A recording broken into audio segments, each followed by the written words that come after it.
no sé por qué extraña razón encontré. Carillón de Santiago que está en la Merced, en tu son inmutable la voz de mi andar, de viajero incurable que quiere olvidar.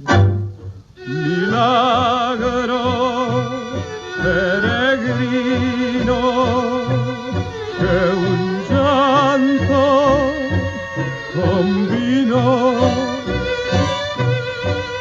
tu canto como yo se cansa de vivir y ruega sin tener dolor